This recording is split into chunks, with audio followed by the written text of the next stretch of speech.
Okay, one last example before we call this chapter done. We've got the electric potential V in a region of space depending on x, y, and z as some constant times x squared minus 3y squared plus z squared, where a is a constant. First off, part A, find an expression for the electric field at any point in this region. Okay, so let's use our equation to find electric field from potential. Electric field, we can say, is the negative gradient of potential. What that means is that the x component of electric field is minus the derivative of potential with respect to x. So minus di by dx of a times x squared minus 3y squared plus z squared. Okay, in this expression, our a comes outside. So a comes outside, we've got minus a, then we're doing the derivative of all the stuff inside. The derivative of x squared is 2 times x. The derivative of minus 3y squared with respect to x is 0. Remember, this means the partial derivative, so we're keeping everything except x constant. So 3y squared is a constant, the derivative of 0. Likewise, the derivative of z squared is also 0. Okay, there's our x component. Our y component is the derivative with respect to y, minus di by di y, of a outside of x squared minus 3y squared plus z squared. Okay, so our minus a comes out front, minus a, then we're multiplying by the derivative of the things inside. The derivative of x squared with respect to y is 0. X is a constant with respect to y. The derivative of minus 3y squared with respect to y is minus 6y. And the derivative of z squared with respect to y is equal to 0. So that leaves us with a times 6 times y. Okay, last component is the z component. Minus di v di z equals minus di by di z of a times x squared minus 3y squared plus z squared equals minus a, the a comes out front, the derivative of x squared with respect to z is 0. The derivative of minus 3y squared with respect to z is 0. The derivative of z squared with respect to z is 2z. Okay, to finish, we just write our electric field now as a vector. So the electric field is the x component, minus 2 times a times x, that's in the x direction, plus our y component, plus 6 times a times y, that's in the y or the j direction, plus our z component, so minus 2 times a times z in the k direction. Okay, there's part A done. For part B now, we're going to try and find that parameter a. So the problem is talking about some work done by the field when we move a 1.5 microcoulomb test charge from the first point to the origin. That work done is 6 times 10 to the minus 5 joules. Find A. So let's write down what the work is. The work is equal to 6 times 10 to the minus 5 joules. Let's write down what we know about work. Well, we know that work is equal to minus the change in potential energy. And we know potential energy is the charge times the change in electric potential difference, delta V.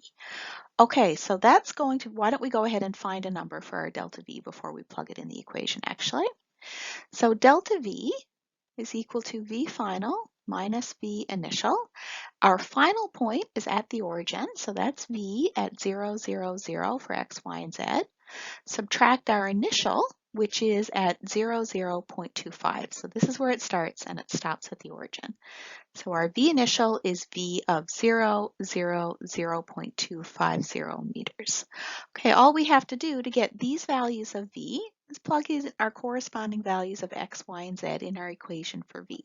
Okay, let's do the final one first.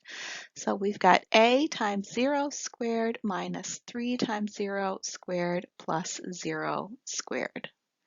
All right, that's the first term. Now we have to subtract the second term. So we're going to subtract a outside of 0 squared minus 3 times 0 squared plus 0.250 meters squared. Okay, our whole first term, this one simplifies a lot. Everything in there is 0. This is 0, this is 0, and we are left with minus a times 0.25 meters all squared. So that's equal to minus A times 0.25 squared is 0.0625, 0.0625 meters squared. Okay, let's put these things together. This is my work. Work is equal to minus Q times delta V. This is my delta V. So in my expression, I've got 6 times 10 to the minus 5 joules. That's my work. It's equal to negative my charge. My charge is 1.5 times 10 to the minus 6 coulombs. And that's multiplied by delta V, which is minus A times 0.0625 meters squared. Okay, the only thing I don't know in this equation is my A.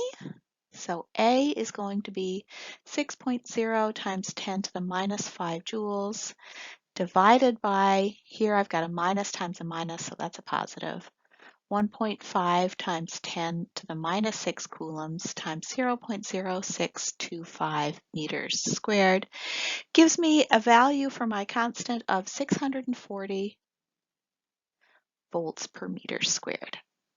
Okay, we found the constant A. In part C, we're trying to calculate the electric field at 0.25 meters. So we'll use our expression for the electric field and we'll put in our value for our A that we found, 640 volts per meter squared. So first I'm just going to simplify my E equation. I'm going to haul my A out front. Minus 2xi plus 6yj minus 2zk. Just did that so I didn't have to write out my numbers too often. My x value equals 0, so this bit is 0. My y value equals 0, so this bit equals 0. And my z value equals 0.25 meters. Let's go ahead and write our numbers in now. So I've got A, 640 volts per meter squared times 0 plus 0 minus 2 times 0.250 meters.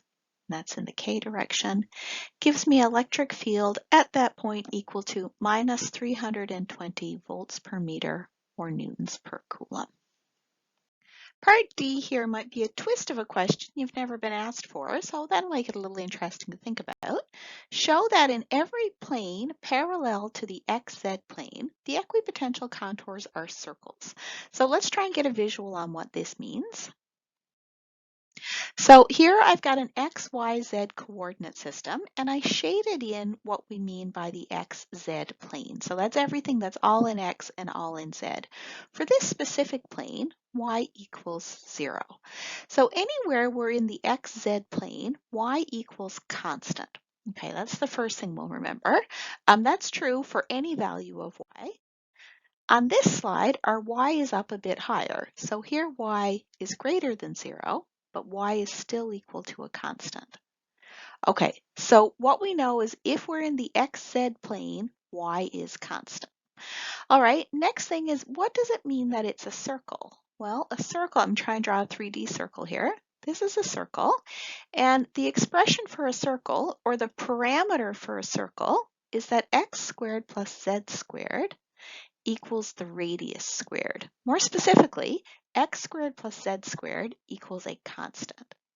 So if we want to prove something in XZ is a circle, what we have to do is prove that x squared plus z squared equals some constant value. Once we figure out what the constant value is, that'll let us find the radius. So now we're going to show that in every plane parallel to the XZ plane, we just showed what that meant, the equipotential contours, so lines of equal potential, they're all circles. Let's start by writing down the equation for the potential. So V equals A outside of x squared minus 3y squared plus z squared. If you're a numbers person, you can go ahead and fill in A. I'll just leave it as a symbol for right now. So we're in the XZ plane. What that tells us, y is a constant.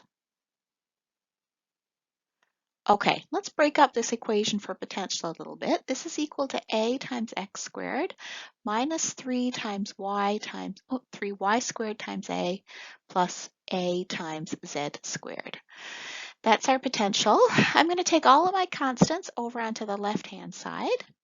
So V plus 3 times y squared times A times x squared plus A times z squared. Now I'm going to divide both sides by A. That gives me V divided by A plus 3 times y squared times A divided by A is just 3y squared equals A times x squared divided by A, x squared plus A times z squared divided by A, z squared. And our result is that x squared plus z squared equals V over A plus 3y squared. This entire term right here, this is all constant. Okay, V is a constant for an equipotential, A is 640, and Y is a constant. We don't know the value right now, but whatever it is, it's constant. Since it's all a constant, the equipotential lines must be circles.